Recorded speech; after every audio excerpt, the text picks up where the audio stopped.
Ok, pessoal, tudo bem? Como vão vocês? Vamos continuar aqui o nosso estudo em eletrônica. Eu achei necessário nessa semana colocar um vídeo a mais para falar sobre polarização CC. Especificamente, essa semana nós estamos estudando o transistor de efeito de campo, né? O MOSFET. Mas vai ser interessante essa aula para a gente comparar quão diferente é a polarização com MOSFET da polarização com o transistor bipolar de junção, né? Que é o primeiro transistor que a gente estuda, porque ele foi desenvolvido antes do MOSFET, apesar de historicamente a teoria do MOSFET ter vindo antes. O TBJ foi possível se construir antes, né? E aí, tradicionalmente, a gente estuda o TBJ primeiro, porque os dispositivos mais antigos são constituídos com o TBJ e os mais modernos MOSFET, mas o TBJ ainda tem a sua importância aí, né? Bem, o que é polarização CC? Vamos dar uma relembrada no que é polarização CC. A gente está discutindo desde o início da disciplina que a gente pode interpretar um sinal, vamos dizer que seja um sinal V com A maiúsculo, como uma soma de duas parcelas. Uma parcela constante e uma parcela variável. Essa parcela pequenininha aqui é o que a gente chama de pequenos sinais. E essa parcela constante aqui é o que a gente chama de ponto de polarização, né? Então, o que significa polarizar um circuito? É determinar todas as suas tensões e correntes CC. E posteriormente a gente insere uma componente de pequenos sinais. Então isso funciona mais ou menos da seguinte forma. Nós vamos criar um circuito e vamos dizer que esse circuito aqui é uma caixinha, tá? Essa caixa vai ter uma série de componentes. Em particular, nós estamos trabalhando com circuitos bem simples, então vai ser um transistor aqui. E eu vou fazer uma alimentação. Ela pode ser uma alimentação simples ou ela pode ser uma alimentação simétrica, né? Menos VCC aqui. Ela pode ser assimétrica também, a rigor, né? Mas enfim. Se essas duas tensões são constantes, né? Quer seja uma tensão negativa ou positiva e terra, né? Simétrico ou alimentação simples. Se eu só tenho fontes CC, normalmente os circuitos vão gerar correntes e tensões CC. Existe uma classe específica de circuitos que conseguem gerar sinais alternados a partir de tensões CC.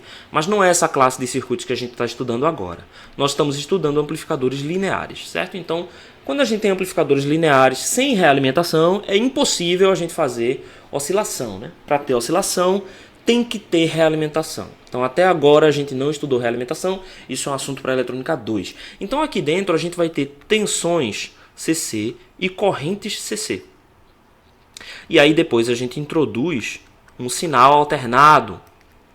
Esse sinal alternado vai ser um V de entrada aqui. Eu vou conectar a entrada desse meu circuito. Só que eu não quero que esse circuito de entrada ele interfira no meu ponto de polarização que eu acabei de escolher. Então o que eu faço? Eu coloco um capacitor aqui na entrada. Esse capacitor eu vou chamar de capacitor de acoplamento. Esse C aqui vem de acoplamento em inglês, né? Que é coupling, ok? Que vem de casamento também, né? Couple é casal, né? Então coupling tem a ver com isso, com casar, certo? Esse sinal a este, de tal modo que, do ponto de vista do sinal, como ele é alternado, o capacitor já vai ser um curto-circuito, né? Se você calcular com uma capacitância muito alta. Em geral, a gente interpreta essa capacitância aqui como sendo infinita. Então, do ponto de vista do sinal de entrada, esse capacitor é um curto-circuito. Então, ele está ligado diretamente à entrada. Mas, do ponto de vista da polarização CC, o capacitor é um circuito aberto. E, portanto, ele não interfere nessa polarização. A mesma coisa eu faço na saída com a minha carga RL.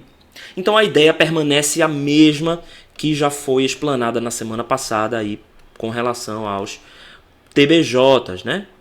E o MOSFET não vai ser diferente.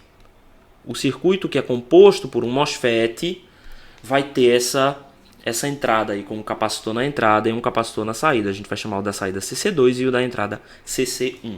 O que a gente vai se focar agora nesse momento? Somente a polarização CC. Então nós vamos, por enquanto, ignorar a existência do capacitor e da carga de saída e da fonte alternada de entrada e vamos trabalhar somente com o ponto de polarização, ou seja, tensões e correntes no MOSFET. Então, só para a gente relembrar, o que é polarização CC? É determinar as correntes e tensões CC.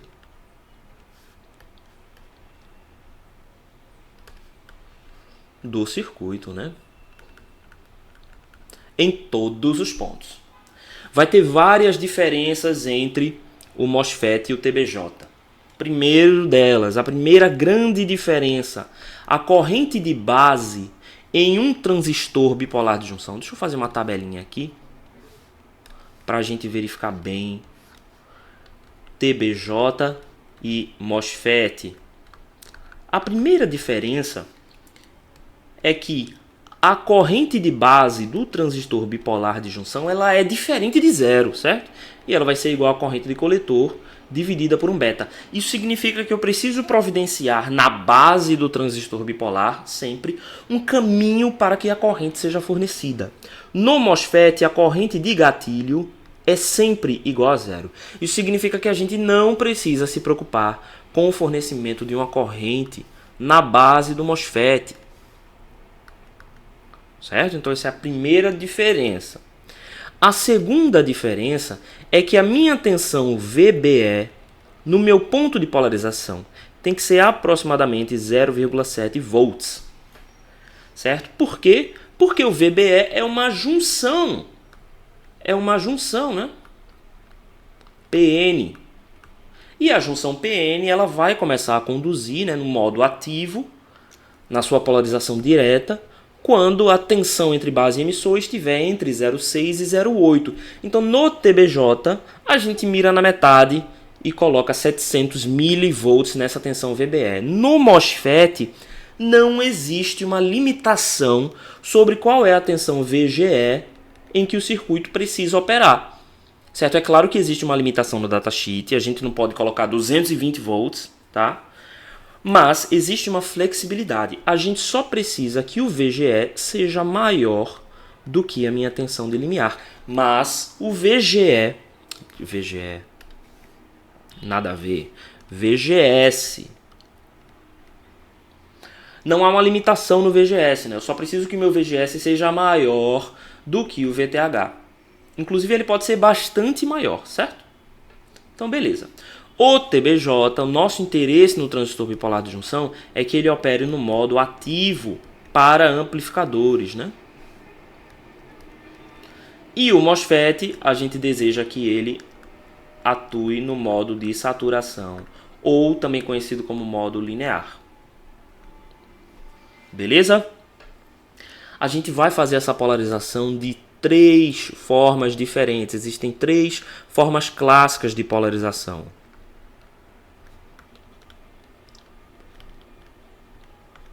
Então, quais são essas formas de polarização? A primeira delas é o VGS constante. Isso é, a gente vai fornecer uma tensão em VGS que é obtida externamente, certo? Diretamente através de um divisor de tensão, por exemplo. 2, por realimentação. E essa realimentação é uma realimentação específica, né? Uma realimentação dreno-gatilho. Certo? Então, o que é essa realimentação dreno-gatilho? Eu vou pegar uma parte da tensão do dreno e vou jogar de volta para o gatilho. E a terceira é por fonte de corrente. Essa é a forma até mais simples, né? Porque basta a gente colocar uma fonte de corrente ali e já está determinada qual é a corrente de coletor através do uso da fonte de corrente. Então nós vamos ver um por um, comparando, né, com a sua contrapartida no transistor bipolar de junção. Então vamos começar olhando a primeira opção, que é o VGS constante.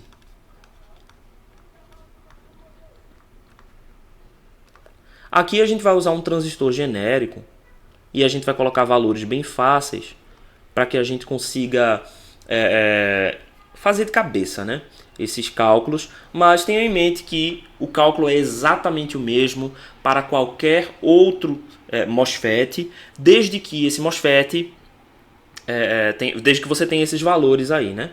Então, aqui é o dreno, aqui é a fonte, aqui é o gatilho. Que valores a gente vai precisar? O primeiro valor é a tensão de limiar, o VTH. Ou seja, a partir de que tensão esse transistor começa a conduzir.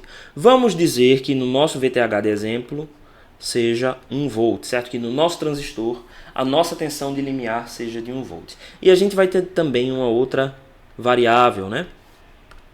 Que é o μN C óxido W sobre L. Tudo isso aqui a gente vai tratar como uma única variável. Em alguns livros a gente vê esse par aqui ser chamado de Kn', né? Por isso que eu estava escrevendo um Kn' aqui, certo? E aí o W sobre L é chamado de razão de aspecto e o Kn' depende do material da fabricação, né? Então é uma constante de fabricação aqui, porque o μN depende do seu material, né? E depende da sua dopagem, e o C óxido depende aí do tipo de óxido que você usou, da capacitância, né? Então tem a ver com material. E o W sobre L tem a ver com o projeto do seu transistor. Então são duas variáveis aí que vêm de origens diferentes, mas ambas são fixas a partir do momento em que você tem um transistor específico, tá? Então vamos dizer que essa constante aqui seja igual a 1 mA por volt quadrado, né? É dada nessa unidade porque, se você lembrar, você vai ver que o ID é igual a 1 sobre 2 μN C óxido W sobre L VOV ao quadrado, né? Então, se esse cara está em volt quadrado, esse cara aqui está em ampere, esta constante aqui vai ter que ser em no caso ampere por volt quadrado, né? Aqui miliampere porque tipicamente esse cara daqui é da ordem de miliampere por volt quadrado ou microampere por volt quadrado, né? Uma das duas opções, já que os transistores vão operar em microamperes quando a minha tensão aqui estiver na unidade de volts, ou miliamperes quando minha unidade aqui estiver em ordens de volts, de unidades de volts, né? Então, tipicamente ele vai estar aí de miliampere até microampere, tá? Isso aqui, óbvio, para saturação. Nós podemos ignorar a modulação de canal, né? Então essa modulação de canal aqui a gente vai ignorar por enquanto, ok? A gente deixa para usá-la na hora que a gente for fazer a resistência de saída no modelo de pequenos sinais. Isso vai ser semana que vem. Então o VGS constante, como o nome já diz, a gente precisa fornecer uma tensão constante para VGS. Então vamos começar a montar esse cara daqui. Olha lá, vamos colocar aqui uma resistência. Eu vou chamar essa resistência sempre de RS, certo? Por que eu vou chamar ela de RS? Porque ele é o resistor ligado à fonte. Eu vou fazer a alimentação simples com esse tipo de abordagem, tá? Aqui eu vou ter uma outra resistência que, como está ligada ao dreno, eu vou chamá-la de RD. E aqui VDD, certo? Em vez de VCC, porque agora eu estou ligando num transistor MOSFET, então eu uso o DD aqui para lembrar de dreno, ok? Nesse ponto aqui, eu preciso fornecer uma tensão no gatilho. Só que veja só, eu poderia fazer o seguinte, eu não tenho que fornecer uma tensão constante, eu poderia fazer isso aqui. Só que eu não tenho tanta flexibilidade, né, nessa montagem, né, porque a tensão no meu gatilho vai ser sempre igual a VDD. Isso também não é muito útil, porque quando eu faço isso, eu tenho um caminho de baixa resistência. Então, no momento que eu ligo o meu sinal aqui, se eu faço o modelo de pequenos sinais desse cara daqui, o que acontece? Eu vou ter a minha fonte, Vsig de entrada. Meu capacitor, como é um valor muito alto, vai se tornar um curto-circuito. VDD, como é uma fonte constante, vai ser um terra. E aqui eu tenho o modelo de pequenos sinais desse dispositivo. Vamos supor que eu estou usando o modelo T, já que eu tenho o resistor RS aqui. Então eu usaria esse cara daqui com 1 sobre GM, RS. Vocês já viram a porcaria que aconteceu, né? Esse cara daqui é GM VGS. E o meu RD está ligado aqui no terra, então RD ligado no terra. E vamos dizer que eu tomei a minha saída aqui, por exemplo. RL, então RL. Tá mal desenhado, mas é só porque eu quero fazer esse comentário rapidinho, tá? Quem é meu VGS? O VGS está aqui, né? Esse aqui é o terminal de gatilho, esse aqui é o terminal de fonte, esse aqui é o terminal de dreno no modelo de pequenos sinais. Opa! Não, o dreno não é aqui, o dreno é aqui no meu modelo de pequenos sinais. Então meu VGS está aqui, completamente curto-circuitado por essa fonte. Por essa fonte aqui, ó.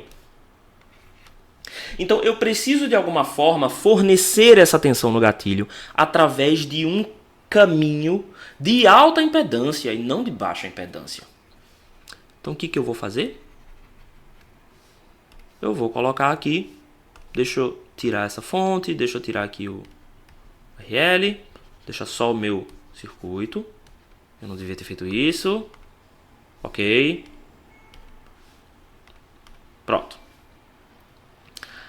Ok, então vamos alimentar aqui o gatilho do meu transistor. O que eu vou fazer? Eu vou fornecer um caminho de alta impedância.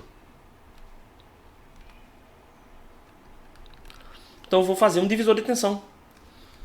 Eu vou dizer que esse cara daqui é um RG, porque está ligado no gatilho, RG1. E aqui é RG2. Certo? Então a gente tem aqui a nomenclatura. Eu posso inserir ainda meu sinal aqui, através de um capacitor, CC1. E veja agora a diferença. Aqui está meu RL, né? RL com um capacitor aqui. Então veja agora a diferença. Quem é que vai aparecer aqui no meu modelo de pequenos sinais? Esse caminho aqui não vai existir, né? O que vai existir é um caminho. Deixa eu fazer de novo mais devagarzinho, tá? Para a gente acompanhar bem.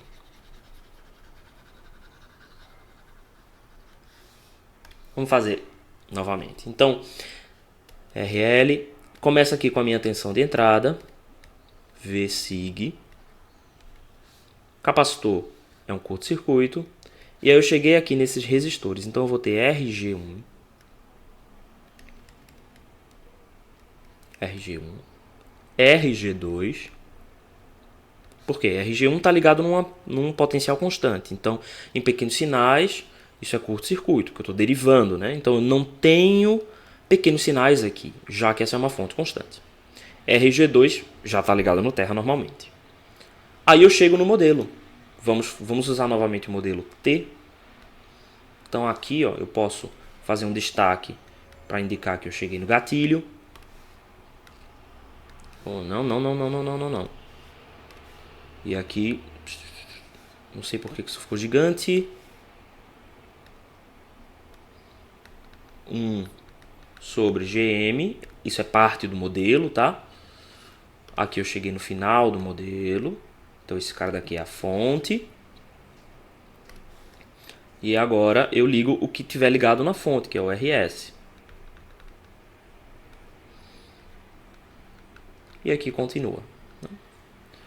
Continua o modelo da mesma forma, porque o resto não mudou, tá? Então veja que aquele curto-circuito que tinha existido aqui no começo do meu dispositivo não existe mais, tá? Óbvio que vai haver uma divisão de corrente, então eu quero que RG1 e RG2 sejam o mais alto possível, para que pouca corrente seja drenada de Vsig para RG1 e RG2, porque você sabe que a corrente que é fornecida aqui, né, essa corrente de entrada, vai se dividir aqui, né? Ela vai se dividir para o VGS, mas também para RG1 e RG2. Então, quanto mais corrente vierem para RG1 e RG2, menos parte do meu sinal de entrada, ou menos potência do meu sinal de entrada, a gente pode pensar assim também, está sendo efetivamente convertida em tensão aqui em VGS, tá?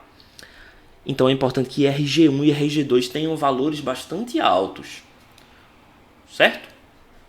Então tenham isso em mente quando a gente for construir esse circuito.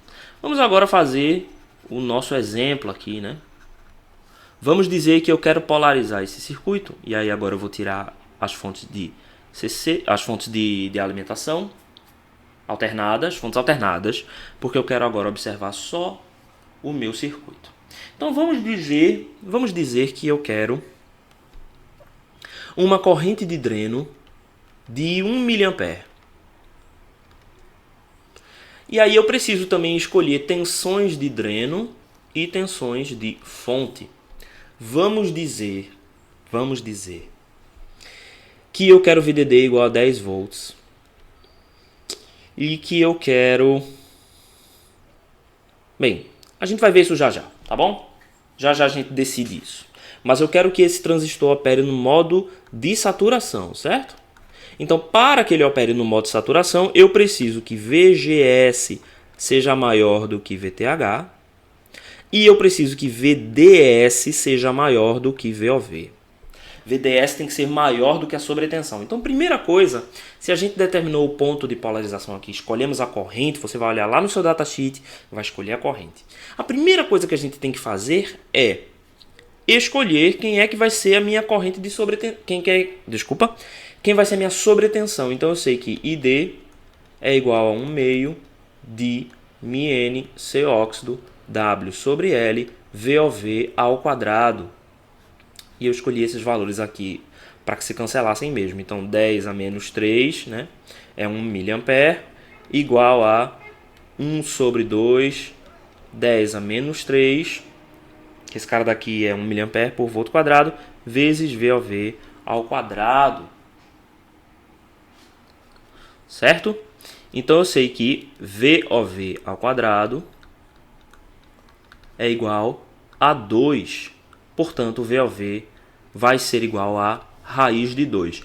Óbvio que a resolução matemática dessa equação permite que VOV seja mais raiz de 2 ou menos raiz de 2, né? Mas aqui no caso, a gente sabe que essa tensão tem que ser positiva. Por que ela tem que ser positiva, né? Porque o meu NMOS ele é polarizado com tensões positivas.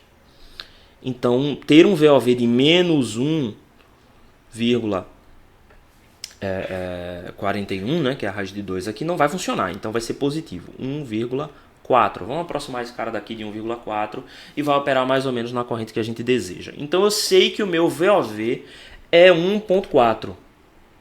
Então, quem é que vai ser o meu VGS? Eu sei que VOV é VGS menos VTH. Então, meu VGS é igual a VOV mais VTH. Então, meu VGS tem que ser igual a 2,4. Então, eu tenho que ter 2,4. Veja que é muito mais tensão do que num transistor bipolar, né? Eu tenho que ter 2,4 de diferença daqui para cá. Essa tensão aqui tem que ser 2,4 de diferença. Então, veja só, se o meu VDD é 10, eu já sei que esse ponto aqui, por exemplo, não pode ser igual a 2,4. Né? Tem que ser maior, né? Porque RS tem que ter algum valor aqui. Então, a gente pode fazer qualquer coisa aqui, certo? Mas, primeiro, vamos escolher um VDS também, né? Então, meu VDS pode ser qualquer valor, desde que ele seja maior do que VOV. Ele tem que ser maior do que VOV para que o meu dispositivo esteja em saturação. Óbvio que se o seu interesse for manter o transistor na região de triodo, o que você vai fazer é o contrário. Você vai fazer com que VDS seja menor do que VOV. Simples assim, tá? Mas aqui a gente está querendo fazer para saturação. Então vamos manter o VDS maior do que VOV. Então meu VDS tem que ser maior do que 1,4. Qualquer valor. Vamos escolher VDS igual a 5. Então vamos escolher VDS igual a 5 volts. Isso é uma escolha arbitrária. Como o meu VDD é 10... então eu posso escolher isso aqui livremente. Então vamos dizer que daqui para cá, deixa eu botar em verde, né, para ficar separadinho. Daqui para cá eu vou dizer que tem 5 volts. Beleza. Então vamos pensar aqui no resto da excursão, né?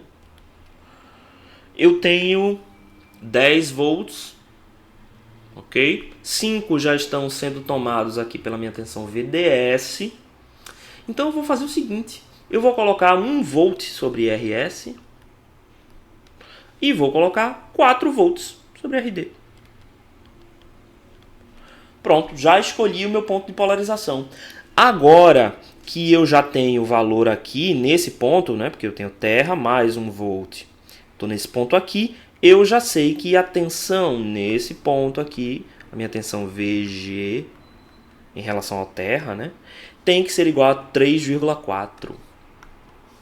Então eu vou dizer que essa minha tensão aqui sobre RG2 é 3,4 volts.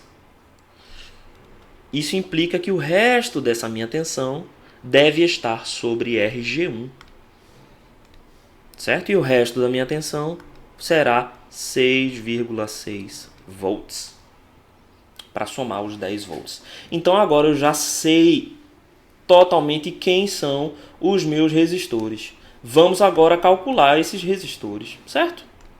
O mais fácil de todos vai ser calcular RD e RS. Por quê? Porque eu sei a corrente de coletor. Todo esse projeto foi para ID igual a 1 mA. Olha aqui. Então eu sei exatamente a corrente que passa por RD e por RS, que é 1 mA. Então é só fazer.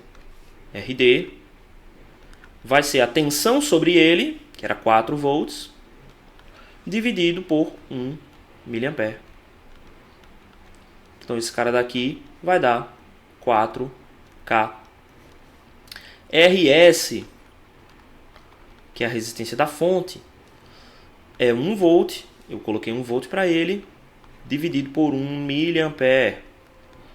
Vai dar 1K. Então a gente já determinou aqui RD e RS.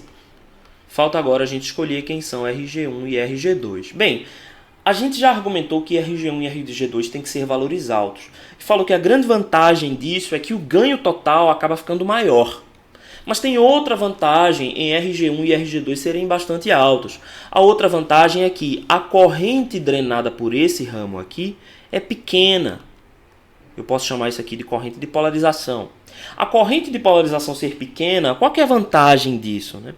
Eu quero que a eficiência do meu amplificador seja o mais alto possível. E D é a corrente que polariza, né, o dreno. Porém, essa corrente de polarização no gatilho, ela não é diretamente conduzida para o meu sinal de saída. Ela fica aqui num estágio intermediário.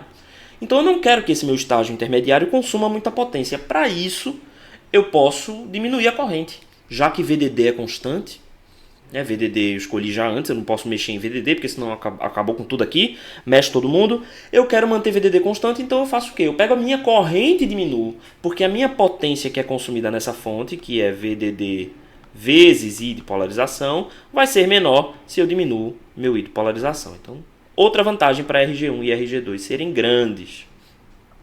Então eu vou fazer o quê? Vou colocar uma corrente pequena. Vamos dizer que essa corrente aqui seja de 10 microampere.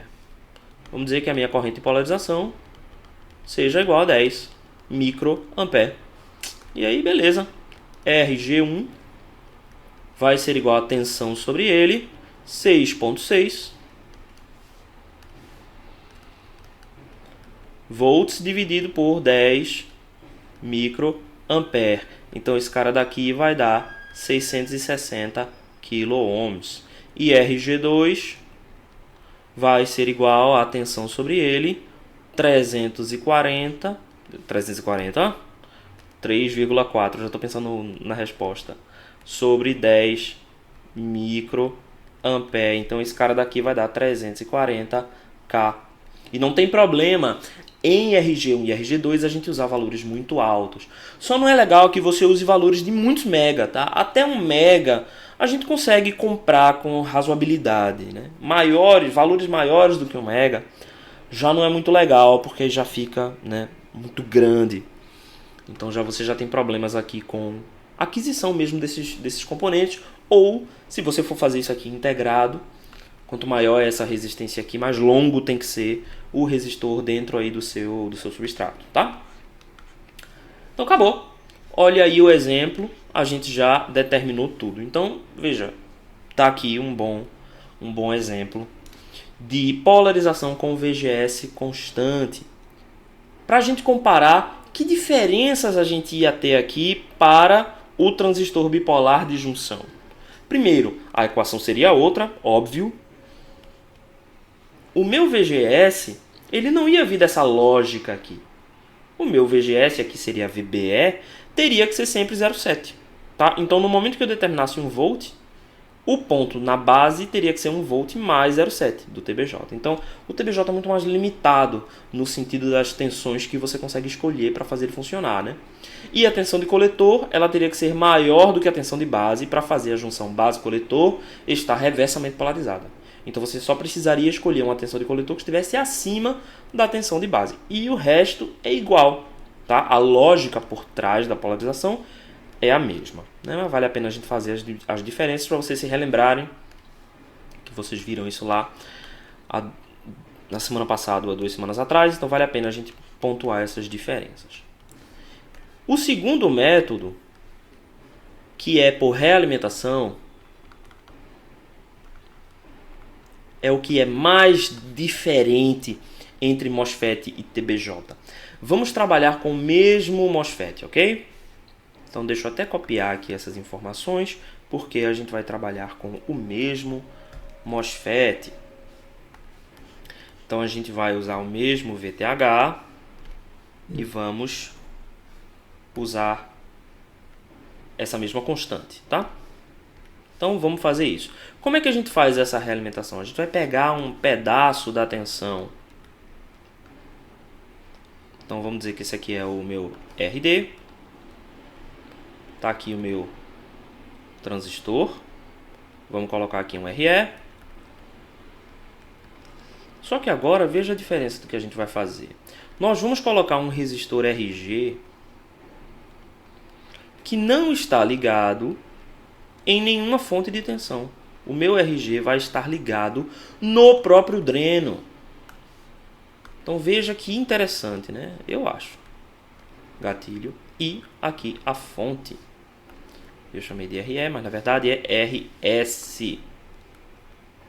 Como é que eu alimento o sinal? Como é que eu removo o sinal aqui desse cara? Eu posso alimentar com o capacitor aqui. E posso recuperar o meu sinal aqui. Ok? Então, esse seria o amplificador completo. Beleza. Como é que a gente faz a análise desse cara? Bem, vamos também polarizar no mesmo ponto. Eu quero que a minha corrente de dreno seja igual a 1 mA. E eu quero também que o meu dispositivo esteja operando em saturação. Então, isso implica lá que a gente já encontrou anteriormente, que o meu VOV tem que ser igual a 1,4 volts. E, portanto, o meu VGS tem que ser igual a 2,4 volts. Certo? Então, beleza. Vamos observar aqui quem são esses valores. Então, vamos colocar aqui o meu 2,4 volts de diferença entre a fonte e o gatilho. Agora vamos pensar uma coisa. Qual é a queda de tensão em RG? A gente sabe que a corrente entrando no gatilho é igual a 0, né? Então isso significa, e veja, quando a gente alimenta a fonte, isso não muda, né? Vale fazer esse comentário aqui. Por quê? Porque eu estou alimentando via capacitor. Então o capacitor não permite passagem de corrente CC. Essa é a grande razão da gente usar o capacitor aqui. Então beleza. Se não tem corrente de gatilho, então isso significa que a queda de tensão em RG é 0. Essa queda de tensão aqui é 0.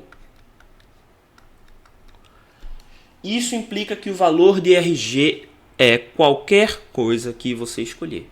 RG é arbitrário, certo? Essa escolha de RG não influencia na tensão do gatilho. Eu posso escolher RG a qualquer valor. Por que eu não vou escolher RG a um valor pequeno? Porque se eu escolho RG um valor pequeno, eu estou curto-circuitando o gatilho na base. Imagine que eu fizesse só isso aqui. A queda de tensão é 0, então eu vou ligar com um curto-circuito. Vamos dizer que eu fosse fazer isso aqui. Tá. O ponto de polarização é o mesmo? Sim, o ponto de polarização é o mesmo. Só que eu estou fazendo um curto-circuito entre a minha alimentação, entre o meu sinal de entrada, né, VSIG, e a minha saída aqui, né, IRL. Então, parabéns, né, você curto-circuitou seu amplificador. É uma péssima escolha, tá? Então, o que eu quero? Eu quero criar um caminho de impedância alta também, né? Porque a lógica é a mesma. Eu não quero que RG interfira no caminho do meu amplificador. Então, RG não tem nenhum requisito. O único requisito é que RG seja o mais alto possível. Daí a gente já tá com o que a gente quiser. Eu vou colocar RG como sendo 1 megaohm. Pronto. 1 megaohm já é suficientemente muito maior do que todas as outras resistências aqui do dispositivo. Como a gente viu, né? Porque as resistências vão ficar mais ou menos a mesma coisa aqui. Então, veja, RD e RS estão na ordem de K. Se eu escolho aqui 1 mega, já são aí várias vezes. O meu valor de RG já é bem maior, tá? Então, beleza, eu vou escolher. Mas tenha em mente que essa escolha aqui é arbitrária. Pode escolher o que você quiser. E agora não tem mais nenhuma restrição. Agora eu vou escolher o que eu quiser aqui. Vamos... sim, tem um outro detalhe muito importante. Como a diferença de tensão aqui é 0, a minha tensão VDS ela é igual à tensão VGS. Né? Porque eu não tenho diferença de tensão. Se você fizer aqui, ó, a lei das tensões de Kirchhoff, você vai ver que essas duas tensões elas têm que ser iguais. Então tem os mesmos 2,4 volts. Os mesmos 2,4 volts. O que isso implica? O que isso implica no nosso ponto de polarização, né? Eu preciso que o meu VDS seja maior do que VOV. Só que, se o meu VDS é igual a VGS, isso sempre vai acontecer. Porque VGS é sempre maior do que VOV, né? VGS é igual a VOV mais VTH. Então isso aqui é verdade sempre. É sempre verdadeiro. O que implica que isso aqui, VDS ser maior do que a sobretensão, é sempre verdadeiro. Isso implica que esse circuito só pode operar em saturação. Esse dispositivo sempre opera em saturação. Qual é a outra opção? A outra opção é corte. Ele pode operar em corte se você não fizer o VGS ser grande o suficiente. Então, esse tipo de polarização por realimentação tem uma grande vantagem, que é o fato de que você garante que o seu dispositivo trabalha sempre em saturação. Não tem chance de errar, certo? Não é possível fazer esse transistor operar no modo triodo. Ele só opera em saturação ou corte se você não tiver o VGS suficiente, tá? Se você não tiver isso aqui como premissa. A gente escolheu isso como premissa, né? Então o resto aqui a gente determina como a gente quiser. Eu vou dizer que o meu RS tem 1 volt novamente. Posso escolher. Vou escolher meu VCC como sendo 10 volts. E aí o meu RD vai ficar com a parcela da tensão que sobrar, né? Então 1 volt aqui, 3,4 somando com o meu VDS, né? Então no meu RD vai ficar aqui a minha tensão residual, que vai ser igual a 6,6 volts para completar os 10. Então agora falta a gente determinar quem são RS e RD. RS vai ter o mesmo valor, né? Porque a gente escolheu a mesma corrente. Eu estou escolhendo corrente de 1 mA. Então RS será igual a minha corrente, minha tensão dividida pela minha corrente. Então 1 volt dividido por 1 mA. Esse cara daqui vai ser igual a 1K. E o meu RD vai ser igual a 6,6 volts dividido por 1 mA também. que é a minha corrente de dreno. Lembre-se que a corrente de dreno é sempre igual à corrente da fonte. Então esse cara daqui vai ser 6K6. Ok? Então, tá aí. É um método mais simples de fazer, mais garantido de funcionar, e ele inclusive até usa menos resistores, tá? Então é mais vantajoso aqui. Beleza.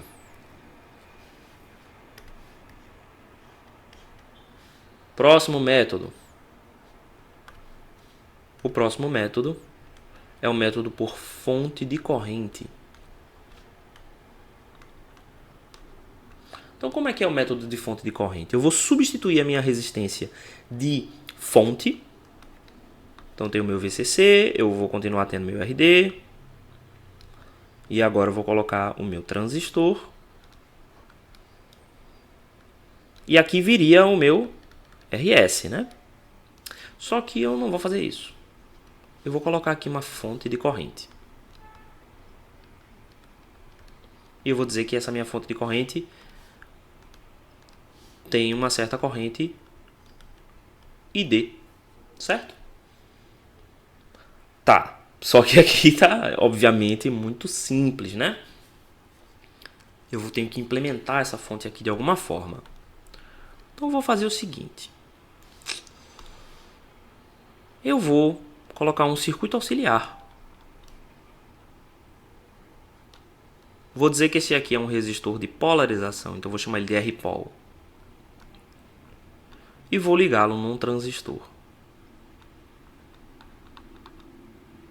Só que eu vou fazer uma coisa interessante aqui com o transistor. Eu vou fazer uma realimentação no próprio transistor. Olha que interessante. Então eu vou chamar esse cara daqui de Q1 e esse cara daqui eu vou chamar de Q2. Eu ainda vou colocar alguma coisa aqui, mas por enquanto vamos focar só no primeiro estágio. Esse estágio aqui, eu quero que ele tenha uma corrente ID que seja igual a essa corrente aqui ID. Eu quero que esse estágio tenha uma corrente que eu possa espelhar. E aí é o truque, presta atenção nesse truque. Espelhar. Tá, eu vou fazer ele com alimentação simples. Beleza.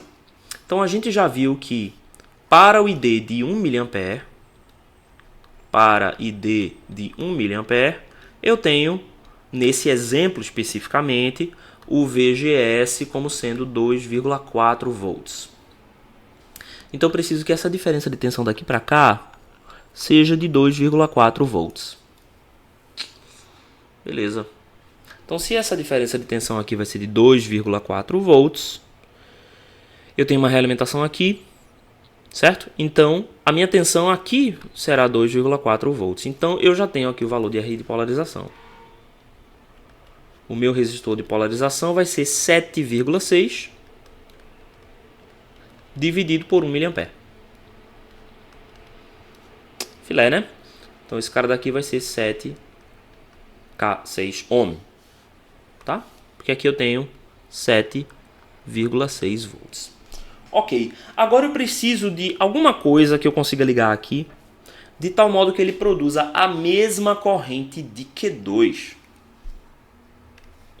Que elemento será esse? Óbvio que é um outro transistor, né? Então eu vou usar um transistor aqui. E qual é o grande truque desse uso desse transistor aqui? Eu ligo gatilho com gatilho. E as duas fontes estão ligadas no mesmo ponto. Então isso significa que o VGS é igual para os dois. Certo? Então se o VGS é igual para os dois, a corrente é igual para os dois. E os dois operam em modo de saturação. Então eu vou chamar esse transistor aqui de Q3. Beleza. Esse cara daqui, ó, se ele vai ter a mesma corrente, terá que operar no mesmo 2,4. Então eu tenho que ter 2,4 aqui e tenho que ter 2,4 aqui. Então tá bom. A gente ainda vai ter que definir quem é a minha tensão aqui no gatilho, certo? Isso ainda precisa ser definido, tá? Então o que eu vou fazer? Deixa eu apagar esse cara daqui. E a gente agora precisa garantir que tanto Q3 quanto Q1 estejam em modo de saturação. Q2 vai estar em modo de saturação sempre, porque ele está realimentado. Mas Q3 e Q1 eu preciso ainda calcular isso. Note que você pode estar se perguntando aí, por que eu fiz um curto-circuito aqui? Por que eu não coloquei um resistor grande? O sinal não vai passar por Q2. O sinal ele vai passar por Q1. O nosso transistor amplificador, quem realmente está amplificando é Q1. Q2 e Q3 eu estou usando apenas, meramente, como elementos para fornecer corrente CC para Q1. No final das contas, o modelo de pequenos sinais aqui não vai levar em consideração Q2. Então eu posso curto-circuitar aqui sem medo de ser feliz. A corrente aqui ela é 0. Tá? Porque eu estou ligando bases aqui, né? Estou ligando gatilhos.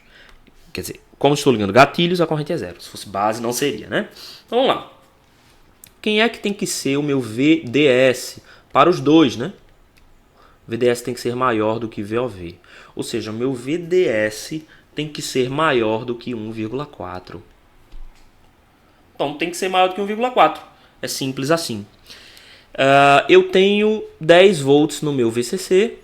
Então eu posso dividir esses 10 volts da maneira como eu quiser, desde que eu não ponha essa tensão aqui no gatilho tão baixa que eu não tenha mais 1,4. Então vamos primeiro pensar em qual é a menor possível tensão que eu preciso ter no gatilho de Q1 para que esse dispositivo opere.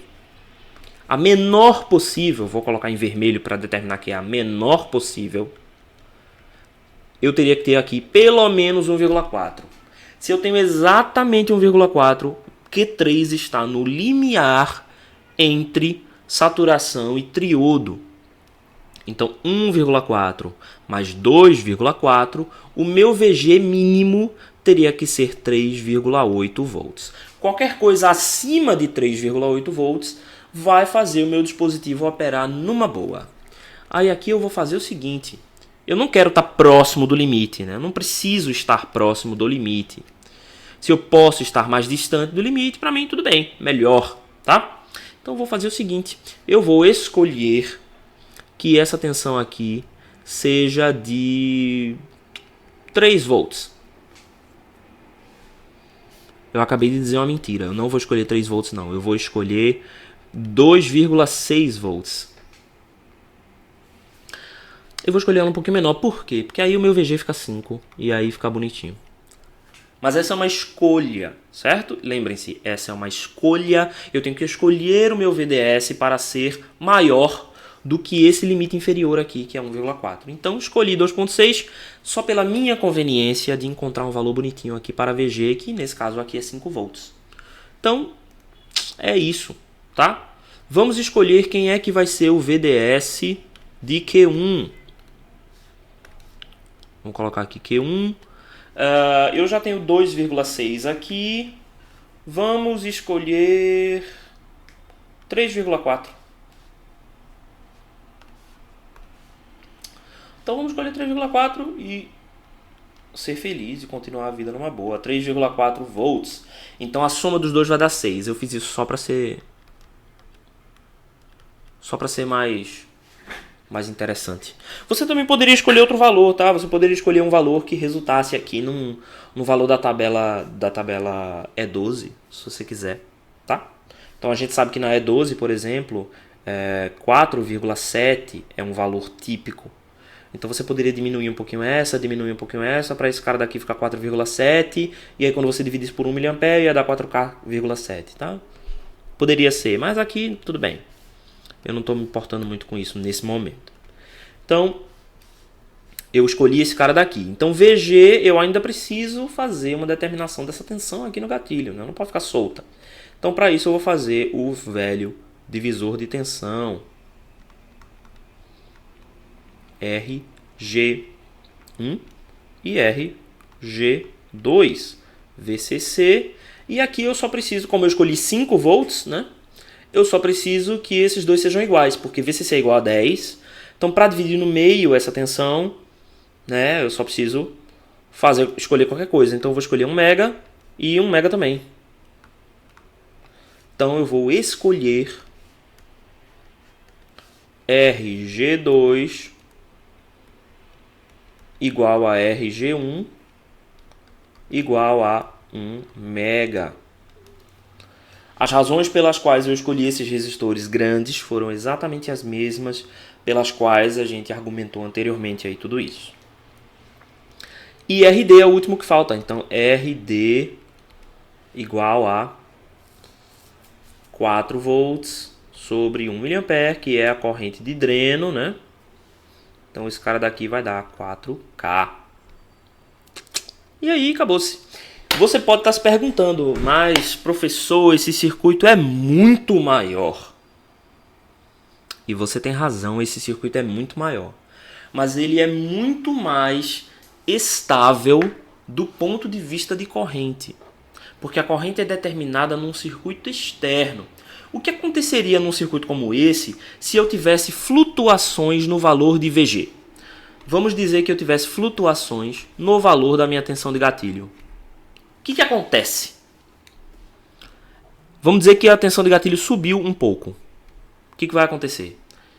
2,4 volts vai permanecer constante, tá? Porque a minha corrente está sendo determinada força bruta por fora. Então essa tensão aqui, ó, teria que subir um pouquinho para compensar essa subida em VG. No entanto, isso não é suficiente para tirar Q3 da região de saturação, certo? Só o que iria acontecer é que, bem, nada iria acontecer. Então o valor de VG poderia oscilar sem prejuízo ao ponto de polarização em Q3. Então essa é uma grande vantagem. A corrente nessa forma se torna muito mais estável, tá? Uma outra vantagem é se a gente fizesse aqui a alimentação simétrica. Vamos pensar nisso por um momento? Deixa eu abrir uma página nova e eu vou copiar esse circuito aqui para a gente comparar. Oh, fiz besteira, peraí. Aqui. Eu vou copiar esse circuito e vou compará-lo com como seria esse circuito se a gente fizesse ele com alimentação simétrica.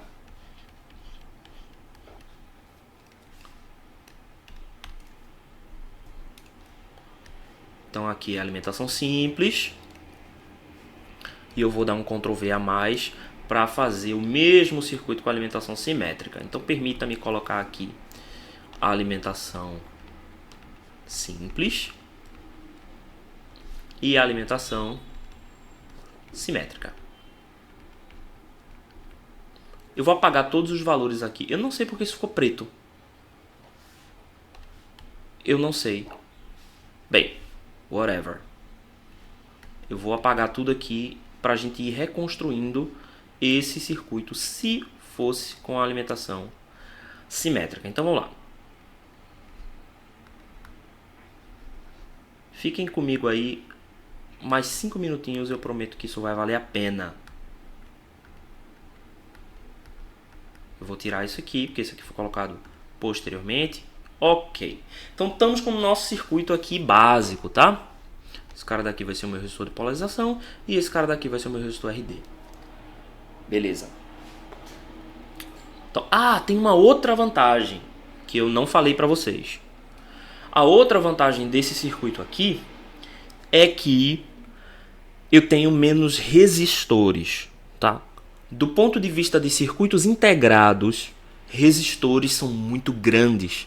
Porque o resistor é um elemento físico, né? O transistor também, mas o resistor depende da sua resistência, né? Do comprimento e da área. Então eu tenho que fazer o comprimento ser grande demais.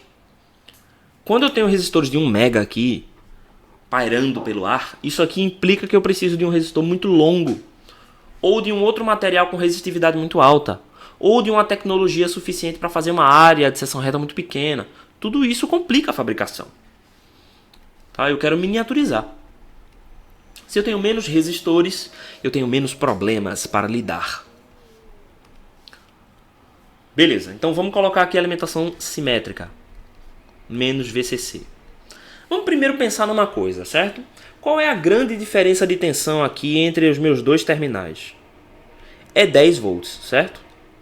Eu quero manter essa mesma diferença de tensão total entre os extremos do meu circuito.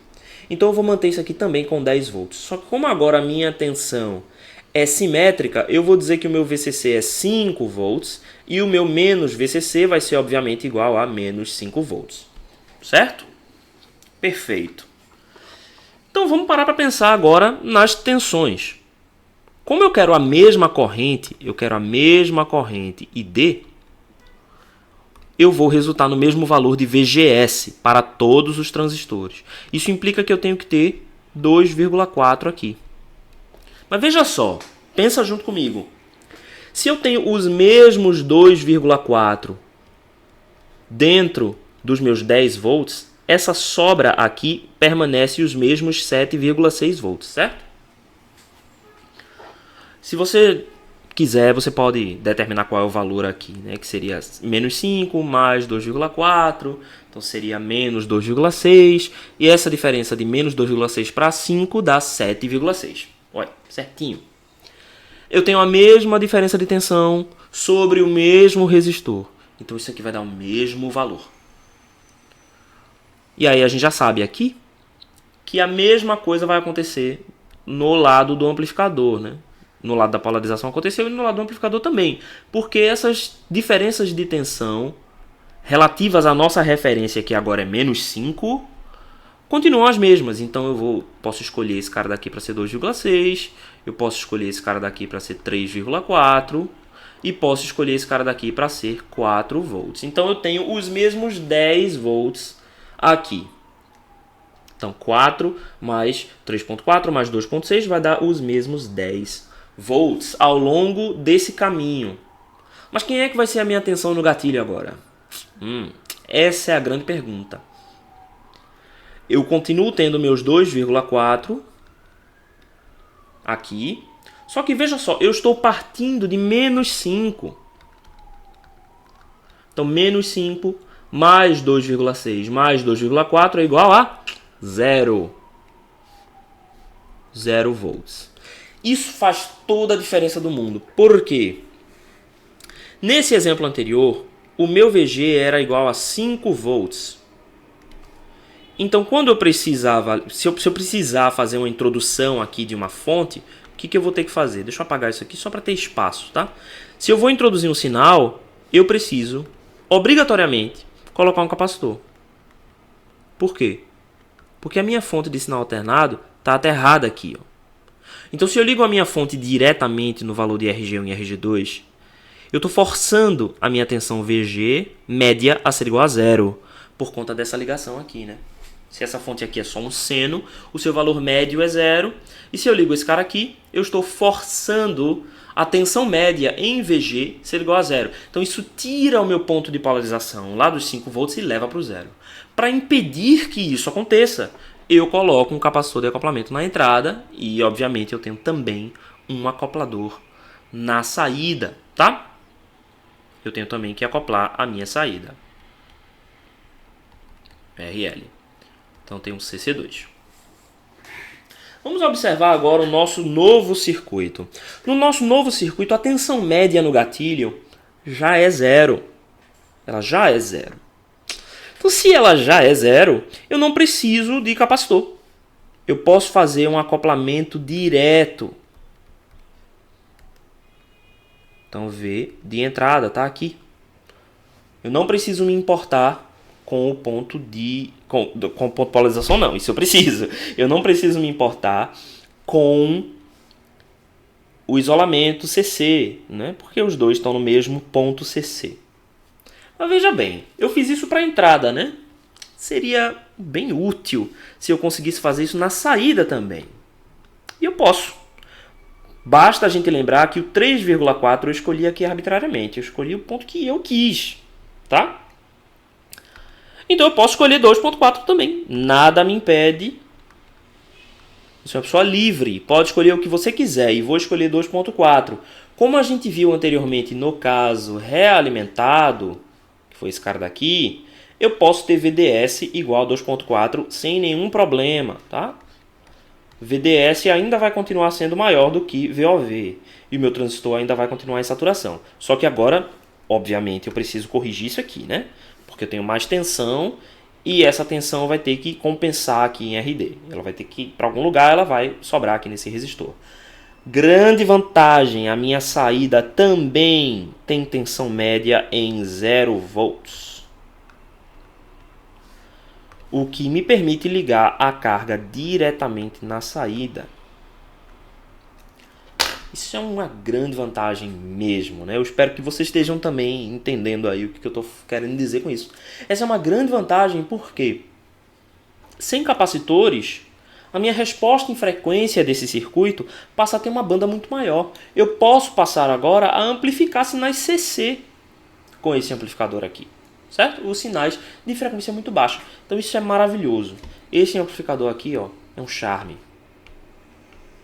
Certo? Eu gosto muito dele, apesar de eu entender que ele é um pouquinho mais complicado de entender. Mas, sei lá, eu gosto. Que diferença a gente teria aqui para o transistor bipolar de junção? Primeira diferença, essa corrente aqui não seria igual a zero. Né? A gente acabou de argumentar que essa corrente é zero, por quê? Porque ela está entrando nos gatilhos. Se fosse transistor bipolar, essa corrente aqui não seria igual a zero. Haveria uma pequena parcela aqui de corrente na base de Q1 e na base de Q2. Isso significa que essa corrente aqui, ID, ela tem que ser um pouquinho maior. Certo? Então, se eu quero 1 mA aqui, eu teria que ter aqui 1 mA mais 2 vezes a corrente de base. Vocês estão entendendo o que eu quero dizer? Certo? Então, essas duas correntes de base que estão entrando aqui e aqui teriam que estar compensadas em ID se esse circuito fosse feito com um transistor bipolar. Além disso, todas essas diferenças de tensão que a gente colocou como 2.4 teriam que ser 0.7 obrigatoriamente. Tá? E aí temos essa outra diferença. O mesmo é válido para o transistor com realimentação. Nesse caso do transistor com realimentação, o valor de RG não importa, porque a corrente é zero. Se fosse um TBJ, um transistor bipolar, o valor de RG ia importar sim. Você ia ter que fazer essa diferença de tensão, porque eu não tenho corrente igual a zero aqui, né? Então você teria que adaptar isso. Mas é só para a gente ter em mente essas diferenças, tá? Que a gente já viu anteriormente. E agora a gente pode, né, entender melhor como essas diferenças funcionam. A partir da semana que vem, vocês vão começar a estudar os amplificadores com transistores MOSFET, tá? Isso é extremamente importante. Então, esses protótipos que a gente mostrou para vocês agora nesse vídeo são os mesmos protótipos que vocês vão utilizar para construir os amplificadores já nos modelos, né, que a gente usou para TBJ. Vão ter também os mesmos modelos para MOSFET. Só que em vez de emissor comum vai ser fonte comum. Em vez de coletor comum vai ser dreno comum. E em vez de base comum, porta comum. E a fonte comum com degeneração. Tá? Então, pessoal, é isso. Eu espero que vocês tenham entendido um pouco mais dessa coisa do ponto de polarização. E qualquer coisa, nós estamos aí disponíveis, eu e o professor Denis, no grupo, tá? Ou no fórum da disciplina. Vocês podem entrar em contato com a gente para tirar essas dúvidas. Estamos chegando na reta final do curso, então vamos lá, vamos trabalhar, não vamos esmorecer. Beleza, pessoal? Até semana que vem. Valeu!